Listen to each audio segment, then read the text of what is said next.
बिस्मिल्लाहिर्रहमानिर्रहीम अस्सलाम वालेकुम। दोस्तों, बिल्कुल आपने सही सुना है, सही समझा है आपने कि किस तरह से पाई डोमिनेट करने वाला है बिटकॉइन को।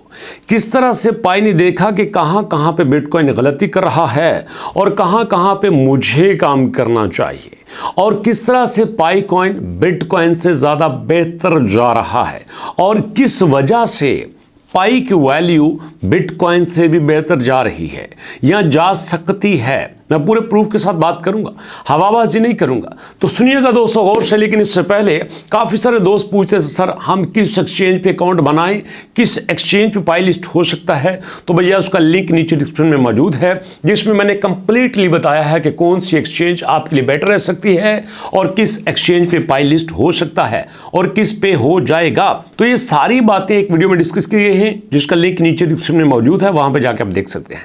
तो बात करते हैं दोस्तों किस तरह से पाई ने डोमिनेट करना है बिटकॉइन को।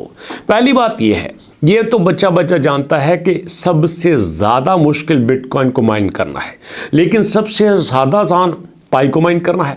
पाई सिंपल आप मोबाइल से माइन कर सकते हैं, और ऐसा हिस्ट्री में पहली बार हुआ है कि एक ऐसी मोबाइल एप्लीकेशन आई जिसमें आप किसी भी क्रिप्टो करेंसी को माइन कर सकते हैं और आप मोबाइल से अपने पाई को माइन कर सकते हैं। बिटकॉइन से तो ऐसी माइनिंग का सवाल ही पैदा नहीं होता, बल्कि इतना कॉम्प्लिकेटेड और इतना एक्सपेंसिव इंफ्रास्ट्रक्चर होता है, मैकेनिज्म होता है, जो कि आम इंसान तो क्या छोटी मोटी कंपनी के लिए भी अफोर्ड करना मुश्किल होता है। तो इससे ज़्यादा फायदा क्या होगा, ज़्यादा कम्युनिटी की तरफ आएगी, वो तो अल्टीमेटली आ चुकी है। ज्यादा कम्युनिटी इसकी तरफ आएगी, ज्यादा लोग इसके साथ अटैच होंगे, ज्यादा इसका इकोसिस्टम बनेगा, ज्यादा इसकी डिमांड होगी, ज्यादा इसकी प्राइस ऊपर जाएगी। तो दूसरा क्या है, SCP protocol, secure transactions with minimal energy sources. तो यहां पे क्या है, मैंने पहले बात की है कि पाई ने प्रोटोकॉल 19 लॉन्च किया था, आपको अच्छे से पता है, इस पर वीडियो बना दी है, ज़्यादा टाइम वेस्ट नहीं करना। प्रोटोकॉल 19 की वजह से पाई एक सेकंड में 1.7 मिलियन से लेकर 1.9 मिलियन की ट्रांजैक्शन कर सकता है। जी हाँ, एक सेकंड में इतनी ज़्यादा ट्रांजैक्शन हो सकती हैं। तो सोचो, अगर एक मिनट में यहाँ पे 40, 50, 60 मिलियन ट्रांजैक्शन भी हो जाती हैं तो कोई दिक्कत नहीं है। ये पाई का प्रोटोकॉल 19 एक तो फास्ट स्पीड से करेगा, दूसरी इसकी सिक्योरिटी भी मैक्सिमम होगी, जो कि बिटकॉइन के लिए मैनेज करना मुश्किल है। उसके बाद दोस्तों इको फ्रेंडली क्या है कि जनाब यहाँ पे जो माइनिंग होती है ना, वो इतनी आसान होती है, इतनी आसान होती है कि शायद इससे पहले कभी नहीं थी। लेकिन यहाँ पे जो भी इसके कंपैरेटिवली जितने कॉइन आए थे, चाहे वो इथेरियम था, चाहे बिटकॉइन था, चाहे बीएनबी था, वो इतना इको फ्रेंडली नहीं था, लोगों के लिए इतना फिजिबल नहीं था, लोगों के लिए इतना आसान नहीं था। लेकिन जो इसका फंक्शन है ना दोस्तों, फुली डिसेंट्रलाइज्ड का मतलब इसको कंट्रोल करने का सवाल ही पैदा नहीं होता। ये आपकी करेंसी है, आपने इसको माइन करना है, आपने इसको सेल करना है, आप ही इसके मालिक हैं, आपके पास इसका बैंक है। तो ये टोटल डिसेंट्रलाइज्ड है, कोई सेंट्रल पावर इसको कंट्रोल नहीं कर रही। तो इस वजह से ज़्यादा लोग इसकी तरफ आते हैं, ज़्यादा सिस्टम बनता है, ज़्यादा इन्वेस्टर आता है, मार्केट में ज़्यादा फैलता है, तो जिसकी वजह से प्राइस इसकी ऊपर जा सकती है। और आप जो बात करने वाला हूँ ना, ये पहली बार ऐसा हुआ है। आपको पता है कि बाइनांस पे अकाउंट बनाना हो तो दोस्तों KYC करना पड़ती है। हर कोई कहता है KYC कर लो, KYC कर लो, मतलब know your audience, know your customer. जिस कस्टमर को आप लेके आ रहे हो उसके बारे में डिटेल से जानकारी लेना जरूरी है। बट पाई ने कहा नो, KYC तो सारे करते हैं, मैंने KYB भी करना है। KYB मतलब नो योर बिजनेस, अपने बिजनेस के बारे में हमें बताओ। कस्टमर के बारे में तो सब जानते हैं, हमें अपने बिजनेस के बारे में बताओ। तो यहाँ पे जितनी भी एक्सचेंजेस पाई के पास आई, पाई ने कहा नो, अपना KYB पूरा करो, नो योर बिजनेस, अपने बिजनेस के मुकम्मल डॉक्यूमेंटेशन दो, जिसकी वजह से KYB ने पाई को मजीद ज़्यादा बेहतर बना दिया। ज़्यादा इन्वेस्टर्स को समझने लग गया कि हाँ यार, ये वाकई जेन्युइन चीज़ है। जो 2019, 20, 21, 22, 23 में स्कैम था, आज लोगों के लिए मोस्ट डिमांडिंग हो चुका है।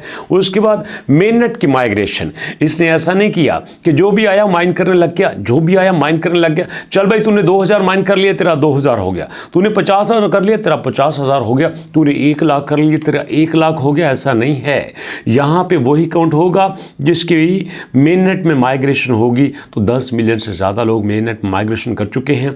तो ये अनबिलीवेबल टास्क था जो यहाँ पे पूरा हुआ। और उसके साथ दोस्तों पाई ने जो 100 एप्लीकेशंस बनाई है ना, दुनिया में कोई इसको बीट ही नहीं कर सकता। 6 साल पाई ने इसके ऊपर मेहनत किया, 100 एप्लीकेशंस बनाई, मर्चेंट साथ लगाए, मर्चेंट को जनाब शॉप पे एग्रीमेंट किया, शॉप पे लोग सेलिंग कर रहे हैं, इकोसिस्टम बन गया, लोग पाई को माइन करते हैं, पाई पे ही सेल करते हैं, पाई की ही चीज़ें खरीदते हैं। तो यहाँ पे जो 100 एप्लीकेशंस हैं उन्होंने पाई का यूटिलाइजेशन आउटस्टैंडिंग कर दिया है, लाजवाब कर दिया है, जिसका मुमकिन ही नहीं है, जिसका सवाल ही पैदा नहीं होता था, जिसकी वजह से ये चुन चुन के बिटकॉइन के उन कमजोरियों को पकड़ रहा है जिस पे कभी बिटकॉइन ने शायद सोचा नहीं होगा। और दोस्तों आपको पता है कि जो इसकी गैस फीस है ना, मैंने पहले बात करती थी, वीडियो बना दी थी, जी चाहता है आपको दोबारा बताऊं, इसने गैस फीस को 2 कैटेगरी में डिवाइड कर लिया। एक वो लोग जो फ्रीक्वेंट ट्रांजैक्शंस करेंगे और दूसरे वो जो कभी कभी ट्रांजैक्शंस करेंगे, जो बार बार करने वाले हैं, डेली करने वाले हैं। उनको बोला यार तुमने इतनी सी फीस देनी है, लाख ट्रांजैक्शंस कर लोगे ना तो $1 लगेगा, लाख ट्रांजैक्शंस करोगे $1 लगेगा। दूसरी तरफ जो कम करता है उसको बोला कोई बात नहीं, तू भी चिंता न कर, तू अगर 1000 करेगा ना तो तेरा $1 लगेगा। इतनी थोड़ी गैस फीस के साथ पॉसिबल ही नहीं होता एक्सचेंज पे यहाँ पे एग्जिस्ट करना या मार्केट में एग्जिस्ट करना, बट पाई ने ऐसा कर दिया है।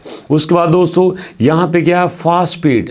आपको बता चुका हूँ कि जो प्रोटोकॉल 19 है, स्पीड उसकी कमाल है। बता दिया मैंने आपको कि 1 मिनट में 70 से 80 मिलियन से ज़्यादा ट्रांजैक्शंस होती हैं और वो भी सिक्योर, जो कि ऐसा सवाल ही पैदा नहीं होता, लेकिन पाई ने ऐसा कर दिखाया है। और जो पाई का वॉलेट है दोस्तों, उसके बारे में तो आप जानते हैं कि जिसका है ना उसी का है और कोई आपके हाथों से छीन नहीं सकता। कितना मर्जी को हैक करने की कोशिश करे, कोई कुछ नहीं कर सकता। लेकिन दोस्तों आपको पता है कि जो पाई ने 2 किस्म के नोड भी बनाए हैं, पाई नोड और पाई सुपर नोड। 2 अलग अलग कैटेगरीज के नोड बना के लोगों को कहा कि देखो काम ऐसा होता है। और यहाँ पे इसी वजह से पाई के 2 lakh nodes, 2 lakh super level के नोड, सुपर कंप्यूटर जहाँ पे पाई को आके मैनेज कर रहे हैं, चला रहे हैं। तो ये सारी चीज़ें पाई को आउटस्टैंडिंग बनाती हैं। एक तरफ आम बंदा कम्युनिटी पे आता है, आम बंदा क्रिप्टो में आता है, उसको पता कोई नहीं होता, बट पाई में आके वो ट्रेडर बन जाता है, पाई में आके वो क्रिप्टो का एक्सपर्ट बन जाता है, जिसकी वजह से पाई ने इतनी बड़ी कम्युनिटी को यहाँ पे अटैच कर लिया जो कि दूसरा कोई कर ही नहीं सकता।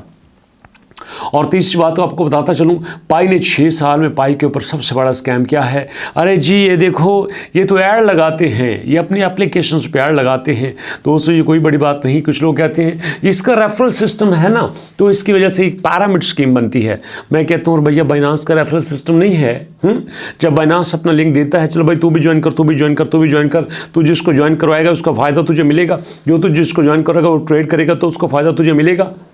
तो क्या बाइनांस ऐसा नहीं करता? अरे नॉर्मल सी बात है, दुनिया सारा ऐसा करती है। हमें छोटी छोटी चीज़ों को देख के इतना ब्लेम कर देना ये बहुत गलत है दोस्तों। तो इसलिए मैं आपसे रिक्वेस्ट करना चाहता हूँ, अगर आप पाई पे काम कर रहे हैं तो दिक्कत नहीं है, सुकून से कीजिए, आराम से कीजिए। किसी की अगर KYC नहीं हुई तो भी कोई परेशानी नहीं है, सारा कुछ हो जाएगा, टाइम पर सब कुछ हो जाएगा। अभी आपने जल्दबाजी नहीं करनी। आप ये ना सोचना 20 को लॉन्चिंग हो रही है, मेरी KYC नहीं हुई, कोई बात नहीं, नहीं हुई तो बाद में हो जाएगी। आपसे बाद भी तो लोगों ने पाई को ज्वाइन करना है ना, आपसे बाद भी तो नए साइन अप होंगे। अगर बाद में लोगों का काम चल सकता है तो आपका क्यों नहीं चल सकता? कोई ऐसी परेशानी नहीं है। प्राइस के बारे में आपने परेशान नहीं होना। शुरू में अगर 0.00001 भी आती है तो कोई दिक्कत नहीं है, पाई अपनी प्राइस को सस्टेन कर ही लेगा।